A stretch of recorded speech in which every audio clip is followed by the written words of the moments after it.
All right, you guys probably ran into this exact same problem that I did. And I have fresh new batteries, and this little thing right here shows on, and nothing's working. Fresh new batteries, the thing shows on. Why is nothing working?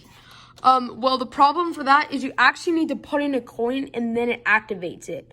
I find this is actually really nice so that you can keep it on for however long. If I keep this on all night, the batteries won't drain at all.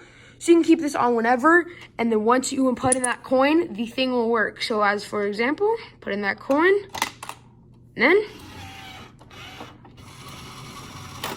it works.